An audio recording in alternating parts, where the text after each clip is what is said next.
அஸ்ஸலாமு அலைக்கும். SSA pet shop எது நான் உங்களை இருப்பேன் நண்பர்களே. நம்ம சேனலில் நம்ம மறக்காமல் சப்ஸ்கிரைப் பண்ணுங்கள், மறக்காமல் உங்கள் நண்பர்களுக்கு ஷேர் பண்ணுங்கள். நம்ம இந்த வீடியோவில் எதை பற்றி பார்க்கணும்னு பார்த்தீங்கன்னா, நம்மளோட கன்றுக்குட்டியை பற்றி தான் பார்க்க போகிறோம். இன்றைக்கி நம்மள்ட்ட ஒரு பெரிய வெள்ளை மாடு இருக்கும். இந்த வீடியோ பார்க்குறவங்களுக்கு தெரியும்.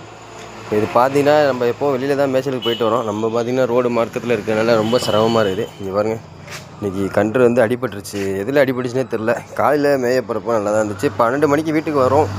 வந்துட்டு போனப்பையும் பிரச்சனை இல்லை. அதுக்கப்புறம் போகிறப்ப எங்கே அடிபட்டுச்சுன்னு தெரில.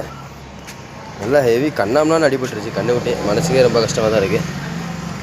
கால்லாம் பார்த்தீங்கன்னா ஃபுல்லாக பேக் சைடெலாம் ஃபுல்லாக அங்கங்கே காயமாக இருக்குது. இந்த பின்னாடி ஏதோ கம்பி வேறு குத்திருக்குன்னு இருக்குது. இந்த இடமெல்லாம் பாருங்கள், நல்லா வீங்கி போச்சு அப்படியே.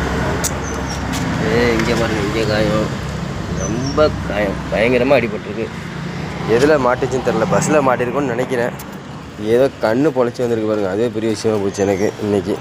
இதுக்கு முன்னாடி இது மாதிரி தான் 2 கன்று நம்மள்ட்ட அடிபட்டு கால் முறிஞ்சு போச்சு. எப்படி சரி பண்ணலான்னு பார்த்தா சரி பண்ண முடியாமல் போச்சு. இது ரெண்டும் எப்போவுமே ஜோடியாக தான் சுற்றும். எப்படி அடிபட்டுச்சுன்னு தெரில. ரொம்ப கவனமாக போவோம் ரோட்டில். யாராவது வரட்டி இருக்க வாய்ப்பு இருக்குதுன்னு நினைக்கிறேன்.